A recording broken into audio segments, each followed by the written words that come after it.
Eurasian बिटन या great बिटन बोटोरस स्टेलारिस Heron परिवार आडेरे के बिटन उपपरिवार बोटोरिना में एक दलदली पक्षी है। इसकी दो उपप्रजातियां हैं। उत्तरी प्रजाति B.S. स्टेलारिस जो यूरोप के कुछ हिस्सों और पैलिआर्कटिक के पार साथ ही अफ्रीका के उत्तरी तट पर प्रजनन करती है, जबकि दक्षिणी प्रजाति B.S. कैपेंसिस दक्षिणी अफ्रीका के कुछ हिस्सों में स्थानिक है। यह एक गुप्त पक्षी है जो शायद ही कभी खुले में देखा जाता है, क्योंकि यह जल निकायों के पास एक ही क्यारियों और घनी वनस्पतियों में छिपना पसंद करता है। इसकी उपस्थिति वसंत ऋतु में स्पष्ट होती है, जब प्रजनन के मौसम के दौरान नर की तेज आवाज सुनी जा सकती है। यह मछली, छोटे स्तनधारी, नवजात पक्षी, उभयचर, क्रस्टेशियन और कीड़ों को खाता है। घोंसला आमतौर पर जलाशयों के किनारे नरकटों के बीच बनाया जाता है। मादा अंडों के समूह को सेती है और छोटे चूजों को खिलाती है, जो लगभग 2 सप्ताह की उम्र में घोंसला छोड़ देते हैं।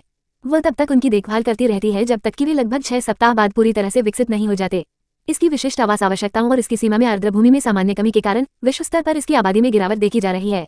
हालांकि गिरावट धीमी है और प्रकृति के संरक्षण के लिए अंतर्राष्ट्रीय संघ ने इसकी समग्र संरक्षण स्थिति का मूल्यांकन सबसे कम चिंता के रूप में किया है। फिर भी कुछ स्थानीय आबादी खतरे में है और दक्षिणी नस्ल की आबादी में नाटकीय रूप से गिरावट आई है और यह चिंता का कारण है। यूनाइटेड किंगडम में ये सभी पक्षी प्रजातियों में से सबसे अधिक खतरे में है।